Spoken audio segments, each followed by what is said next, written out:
What is up, everybody? JT Sports here, back to you guys with another episode of the JT Sports Podcast. On this episode, I'm going to be giving you guys my college football Week 7 reactions. Tennessee upsets Alabama, Michigan blows out Penn State, and Utah squeaks past USC.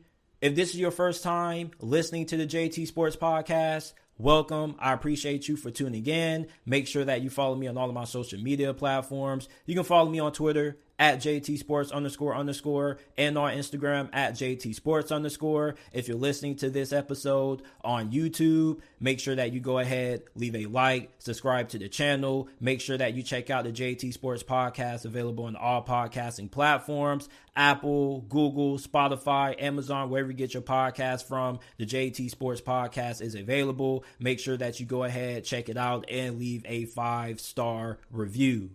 Listen to the JT Sports Podcast on all podcasting platforms and leave a 5-star review. Tennessee upsets Alabama 52-49. This was one of the greatest football games that I have ever watched. And I'm not talking about one of the greatest college football games. I'm talking about one of the greatest football games ever. Out of all of the NFL, college football, high school football games that I've watched, this has been one of the greatest games ever. Because there were so many twists and turns in this game. Because Tennessee came out absolutely hot.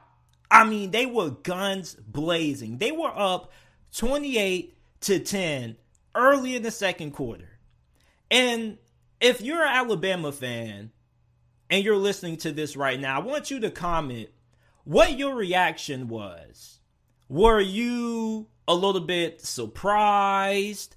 Were you worried? Or were you calm? Were you saying, you know what? Yeah, Tennessee is up on us early, but we're going to come back because we have Jahmyr Gibbs and Bryce Young.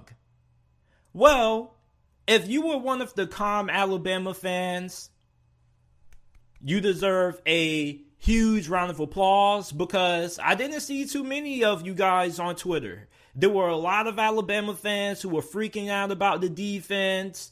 And, you know, there was a point where even me, I knew that Alabama was going to find a way to climb back into the game. But I didn't know that Alabama wouldn't be able to seal the deal. Alabama had 17 penalties in this game. Absolutely unbelievable. I can't recall the last time I saw this much dirty laundry in a football game since my first middle school game that I ever played in. I mean, there were penalties every single play in that game, but it was just unbelievable. I mean, you had the pass interference call that led to Tennessee tying the game.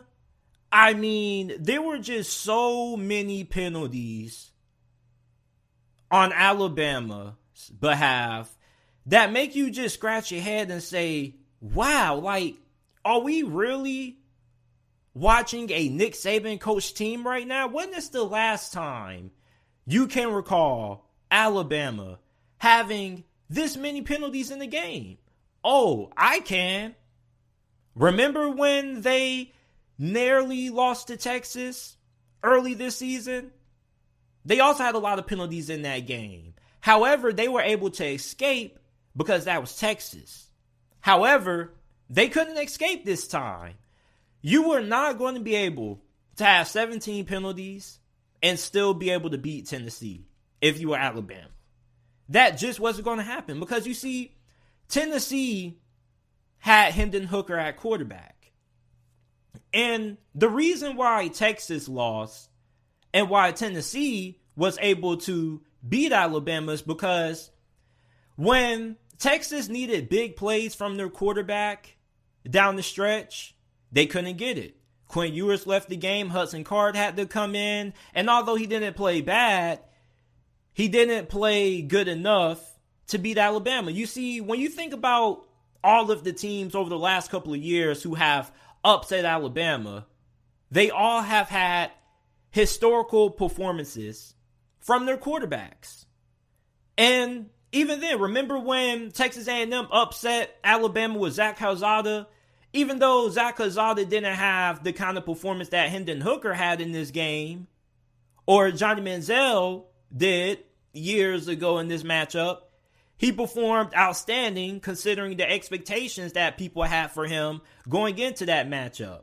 So you got to have a superstar-esque performance, or kind of like a phenomenally of a performance, if you want to be able to upset Alabama. And you have to get that performance out of your quarterback. And Tennessee got that today out of Hendon Hooker.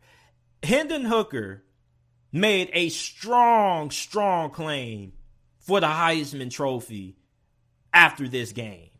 I mean, the dude was lights out. And although he did have one interception, he made up for it. And, you know, it's crazy because if you were an Alabama fan and you felt calm about your chances of being able to come back and win this game because you had Bryce Young, you probably were feeling the same way if you were a Tennessee fan.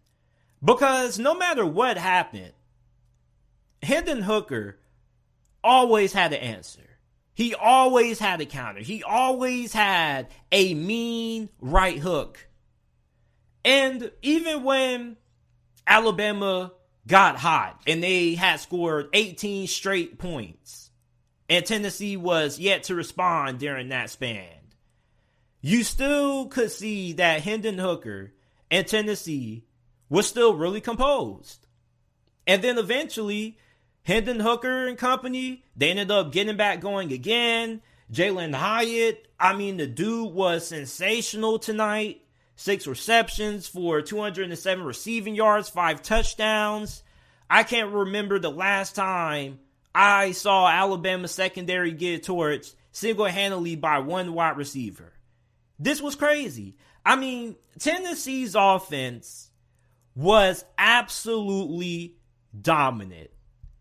And even though Alabama's defense hasn't been the greatest this year, I mean, for Tennessee to come into this game and for their offense to roll the way they did was sensational. And going into this matchup, you know, you knew that there were going to be a lot of points scored in this game. But if you were to tell me that Tennessee was going to hang 50 points on Alabama's defense, I kind of would be a little bit taken back by that. Now, I wouldn't be shocked, or I wouldn't laugh at you or call you crazy for that, because I definitely could see that happening, or could have had seen that happening, but the chances of that happening in my eyes would have been pretty low. At best, Tennessee gets to 42-45, but them getting to 50, I thought, no way. Well, that happened. I mean, Tennessee's offense was looking like a well-oiled machine. And Nick Saban and Alabama's defense at times, they couldn't really get set. I mean, there were a lot of blown coverages by Alabama's defense, lack of communication on their part, and it was mainly due to the tempo and pace of Tennessee's offense. I mean, Tennessee really came into this game and they really came and played their game. You see, oftentimes when you have teams playing Clemson, Georgia, Alabama, Ohio State, they get thrown off their game. That didn't happen with Tennessee. And you look at this win, you definitely have to say that Tennessee, without a doubt, is the best team in college football right now. I just don't understand how you can't. I mean, this team just took down Alabama. Not only that, but they do have a pretty good quantity of ranked wins. They beat Pitt. You got this Alabama win. I mean, this Tennessee team right now, without a doubt, has to be your number one team if you are out here doing power rankings or AP polls. If you're an AP poll voter, Tennessee deserves your first place vote. Now, they play Georgia in a couple weeks. Now, before the season, we all said that, well, I won't say we all said, but a good amount of us pretty much said that if Tennessee is to have a season where they make it to the SEC championship game, they're not going to do it beating both Alabama and Georgia. Well, they beat Alabama. Now can they beat Georgia? And even then, before the season, I don't even think too many people thought that Tennessee could even beat Alabama or Georgia. I mean, most of us probably thought that Tennessee didn't have a chance in any one of those games. And yet they beat Alabama. So, I mean, they do have a pretty good chance of being able to beat Georgia. I mean, this offense is explosive. Their defense can get stops in critical moments of the game. And on top of that, they can actually clutch up and make field goals when they matter. And for Alabama, it's really shocking when you look at how many mistakes they made in this game. I mean, you had the debacle with the punt return that gave Tennessee another possession. I mean, Alabama, gave Tennessee this game. And despite that, they almost stole it away from them. Despite giving them this game, they almost took it back from them. They almost took back their gift. And that goes to show you how good this Alabama team was. But at the same time, that also goes to show you the kind of performance that Tennessee had in this game. Because let's be honest, this Tennessee team right now, offensively, reminds me a lot. Well, I'm not going to say that, but they do have some similarities to that 2019 championship winning LSU offense. Now, I don't think that they have the kind of star power that LSU had at wide receiver that year. Because, I mean, they had 3 NFL wide receivers, Terrence Marshall, Jamar Chase, Justin Jefferson. Tennessee definitely does have some really good wide receivers in this room, such as Hyatt and Brew McCoy. But I don't think it's as good as what that LSU room was, that 2019 season. However, their quarterback is really good, Hendon Hooker. He's efficient, doesn't take care of the ball. He's really good in third down situations. I mean, it's just really hard to get Tennessee's offense off the field when Hendon Hooker is cooking. So, let me know what you guys think about Tennessee's upset bid against Alabama, 52-49. How far do you guys think the Vols can go this season? Can they beat Georgia? Will they beat Georgia? Will they remain unbeaten? Let me know down in the comment section down below if you're listening to this on YouTube. Michigan blew out Penn State 41-17. Now, this game wasn't a full beatdown. Penn State did actually manage to keep this game close up until the third quarter. Late in the second quarter, they had a big pick six on J.J. McCarthy, which gave them a small 14-13 lead. But right after that, in the closing seconds before halftime, Michigan drove down the field, got 3 points, and went into halftime with a 16-14 lead. And then in the third quarter, that's when Michigan took this game by the throat. Donovan Edwards, Blake Corum, they've been unstoppable all year, and they were once again unstoppable in this game. Donovan Edwards went for a 67-yard touchdown run, right? And then right after that, Blake Corum said, you know what? I can do just as good. And he went for a 61-yard touchdown run. And this was like back to back. And I was just saying, wow, Penn State's defense just has no answers for Michigan's offense. Michigan had over 500 yards of total offense. The majority of that yardage came on the ground. It was unbelievable. Donovan Edwards, 16 carries for 173 rushing yards. He had 2 touchdowns. He was averaging 10.8 yards per carry. Blake Corum had 28 carries for 166 rushing yards, 5.9 yards per pop, and 2 touchdowns himself. I mean, this Michigan rushing attack is the best in college football, not even a debate.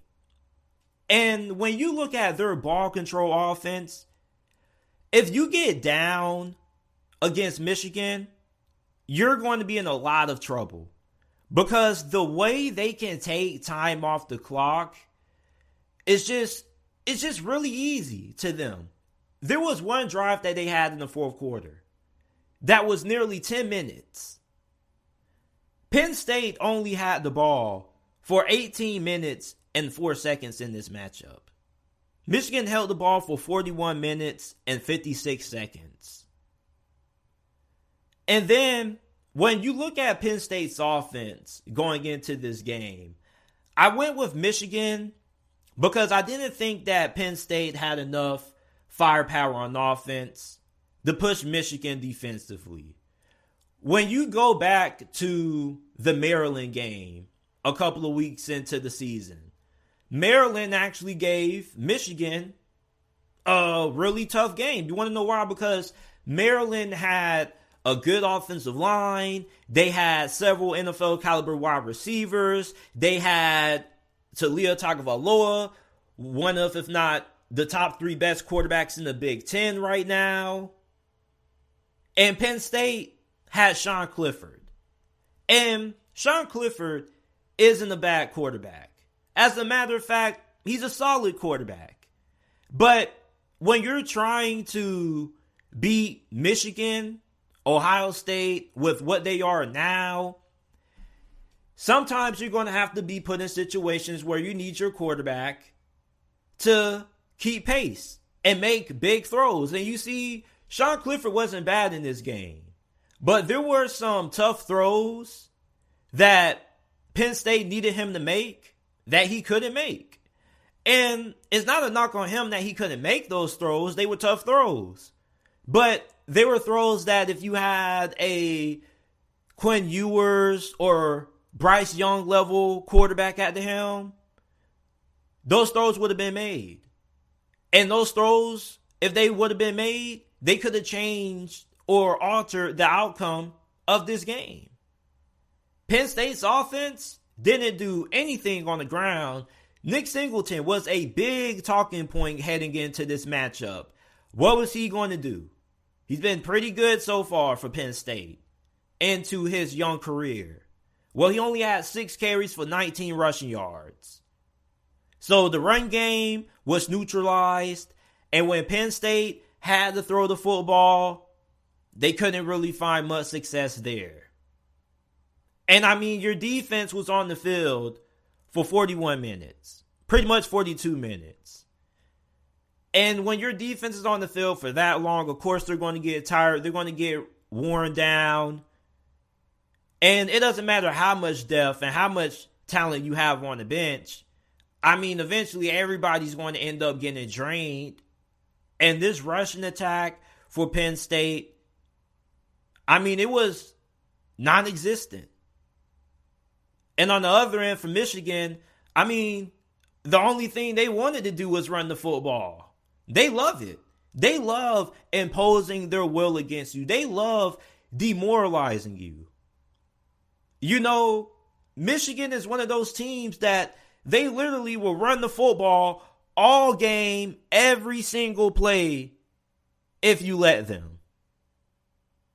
And if you're Penn State, you know your offense isn't that explosive.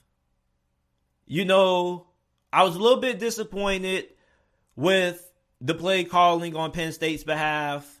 I felt like they could have been a little bit more creative. when you know that you're at a talent disadvantage, even if Penn State and James Franklin went into this game thinking that they had enough talent offensively, you have to be able to analyze the situation of the game and be able to make adjustments off the whim. Right after the first quarter, Penn State should have known that offensively, they didn't have enough talent to really be able to do enough or be effective against that Michigan defense. And they probably should have tried to be a little bit more creative and tried to scheme some more things up. But in college football, there's only so much you can scheme up. There's only so much you can do to overcome a talent disadvantage. I mean, Penn State they hung in there for the first 3 quarters. But eventually, Michigan just kept knocking and knocking with that run game. And in the third quarter, Penn State's defense just absolutely fell apart. They couldn't do anything. It was just like a dam, right? It was like a leak. The dam had a small leak, and then people came to patch it up a little bit, but yet the leak came back, and this time the leak is just even bigger, and then they try to patch it up again, and then eventually the leak just ends up breaking the whole entire dam down, and things just fall through, the water's falling down, everything's falling apart, everything just comes crashing into the river. And that's kind of how this game was for Penn State. The first 3 quarters, you were encouraged if you were a Penn State fan. You were saying, you know what, we're in this thing. And then especially when you got that pick 6, you probably were thinking, oh man, like this is what we needed going into halftime. And then Michigan counters. And then it's just like Penn State could never really get into control of this ball game. It seems like every time they tried to get some momentum, Michigan would just kick them down. And then in the third quarter, Michigan not only kicked them down, but they stood over them and kept them down. Michigan improves to 7-0 on the season. Their next 3 games are against Michigan State, Rutgers, Nebraska, and then after that, their last 2 games are Illinois and Ohio State. Penn State, 5-1, their first loss of the year. Still a lot to play for, still not out of it. You got Minnesota coming off a loss against Illinois, Ohio State right after that. And then you go on the road to play Indiana. So for James Franklin, definitely was a disappointing result. I'm not going to say many, but, I kind of thought that Penn State would be able to keep this a little close. I definitely thought they would cover that 6.5, but that didn't happen. Michigan is just a really good football team. And if you wanted to call Michigan the second or best team in the country, I wouldn't blame you. Now, me personally, I still don't think that they're better than Tennessee. You definitely got to put Tennessee up there right now for what they've done, especially getting a big win over Alabama. But Michigan is playing some really good football right now. And I think the scary thing is that this defense is playing at their peak. This defense has hit their stride. This offense, I still think, hasn't hit their stride, simply for the fact that I think that J.J. McCarthy still has a lot of things that he can show us in the passing game. I'm still waiting for him to have a game through the air where he just looks phenomenal. And he has had some pretty good games throwing the football, but I want to see him do it against Illinois or Ohio State. So let me know what you guys think about Michigan's blowout win over Penn State, 41-17, down in the comment section down below. The Pac-12 has been my favorite conference in college football to watch this season. I think that this conference hasn't been talked about enough. Yes, the Big Ten and the SEC get the majority of everybody's attention, and rightfully so, because those currently are the 2 best conferences in the sport right now. But the Pac-12 has some really good teams, And there also has been a lot of very good games played in the Pac-12 this year. And Utah versus USC was another great game that this conference put on display. Now, Utah got the win, 43-42. I want to give a huge round of applause to Utah head coach Kyle Whittingham for deciding to go for the 2-point conversion to win the game. Now, you may say, oh, JT, you only like the decision because it worked. Even if it didn't work out, I still would have agreed with the decision. Because at that point of the game, Utah had all the momentum. They just went down the field and got a big touchdown. And then you go ahead, you get the 2-point conversion. You pretty much seal the win if your defense can hold on for a couple more seconds. Meanwhile, you look at the rest of college football. This season, you have teams going into overtime. They lose momentum. Or you have some teams who don't even get to make it to overtime because their kicker misses the game-tying field goal to send the game to overtime. So for Kyle Whittingham, that decision took a lot of guts and it took some big balls to make. But it worked out. And it was a really good decision. You see, when it comes to deciding when to go for it on 4th down or when to attempt a 2-point conversion try, it's not all about analytics. Sometimes it's all about filling out the game, filling out where your team is from a momentum standpoint. And I heard Urban Meyer say this a couple years ago when he was part of the Fox sports team before he took the Jaguars job. And I think for Kyle Whittingham, that decision kind of was reflective of, understanding the fact that Utah right now had the momentum. Their offense was clicking. They were hot. USC's defense couldn't really get a stop. So you look at how this game went. And earlier on, you would have thought that this was going to be a blowout because USC was out to a 21-7 start. I had a homeboy post on Twitter, the Pac-12 plays no defense. However, it's funny because in this game, you look at the box score and you're probably going to see a lot of stats put up, a lot of crazy numbers. Both of these quarterbacks balled out. However, these defenses definitely played a tale of two halves.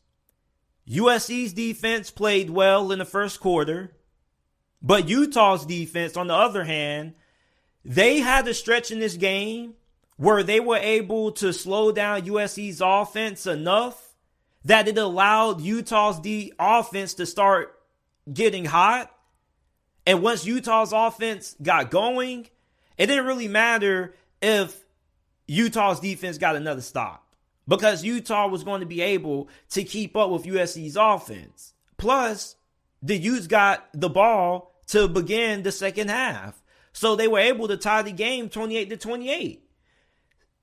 However, USC's offense was also rolling, and they got a lot of big plays in this game. Caleb Williams, I definitely see why many people view him as a future number 1 overall pick.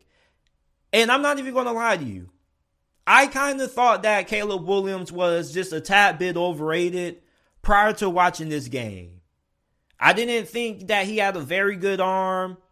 I know that he was pretty accurate, but boy, he has a really accurate deep ball. Not just that, but he's Houdini. He was rolling out one play. He kind of faded back and threw a pass to Mario Williams that almost went for a touchdown. It would soon lead to a Travis Dye touchdown after, but that was a ridiculous throw. And he doesn't have a Patrick Mahomes or a Josh Allen arm, but he has a pretty strong arm. So you look at how well he played. He had 3 touchdowns in the first half. Absolutely ridiculous. This offense itself had 3 touchdowns their first 3 possessions. I didn't think that Utah's defense was going to get a stop, honestly. But they were able to settle in. And Cam Rising played phenomenal. Caleb Williams played very well. But Cam Rising played even better. He was 30 of 44. He threw for 415 passing yards, 2 passing touchdowns.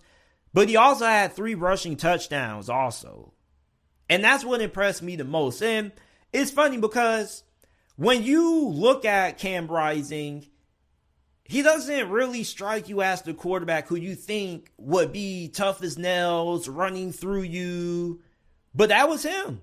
I mean, he had a couple of runs. He had a first down run in this game when he carried a couple of USC defenders with him. You was like, whoa. Even the announcers were like, whoa. And I was like, whoa.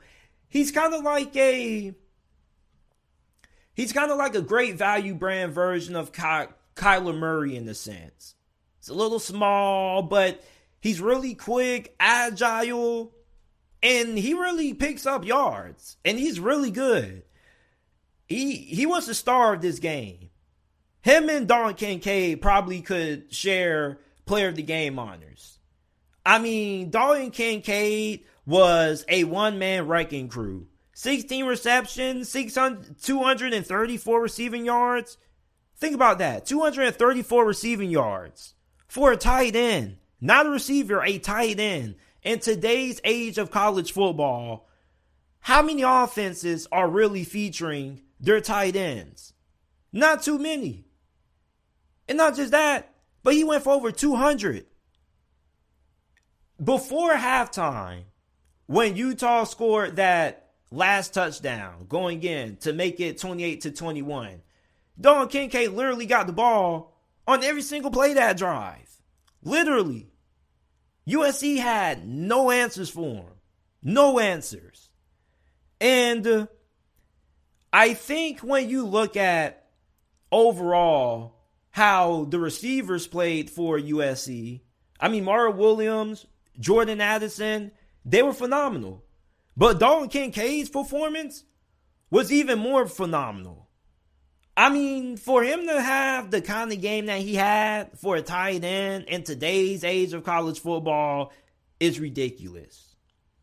But what really surprised me late in this game was Utah's defense getting that stop after they had that red zone fumble, which is something that Utah has been doing a lot of this season. I don't know why they struggle to take care of the ball in the red zone. They turned it over in the red zone against Florida. They had a red zone turnover against UCLA. I mean, they need to do better. They need to do a better job of taking care of the football inside the 20. You can't be giving up free possessions when you get inside that range. But I think their defense came up really big after that turnover. Because that's really when USC's offense should have put the nail in the coffin. But they didn't. And they got the ball back. And that's eventually what turned the tides and helped them win that game. Because it's funny. USC's offense seemed like it couldn't be stopped in this game at all. But there were stretches when Utah's defense was able to get 2-3 stops. And it was able to help their offense put some points up and get back into the game and eventually win the game and buy their offense time to get going. And you see, every time USC got put in a situation where their offense really had to get a big play to really keep the momentum on their side, they weren't able to do it. And the biggest drive, when they needed points the most, they weren't able to do it. It's crazy because they were able to get points in bunches, but when they needed points in the critical spots, they ain't get them. So hats off to Utah for getting a much needed win. This loss now puts the Pac-12 in a situation where UCLA is probably your only hope of now getting into the college football playoffs without it having to come down to the hands of the committee. And then when it comes to the Pac-12 championship picture, Oregon and UCLA are still undefeated in conference play. So for Utah, USC, not only are they going to have to continue to win or win out, but they're also going to need some additional help as well. Plus, they got to beat them. So let me know how you guys feel about Utah's win over USC 43-42. I appreciate you guys for listening to this episode of the JT Sports Podcast. Remember that the podcast is available on every single podcasting platform: Apple, Google, Spotify, Amazon, wherever you get your podcasts from. The JT Sports Podcast is available. And I will see you guys with another episode shortly of the JT Sports Podcast.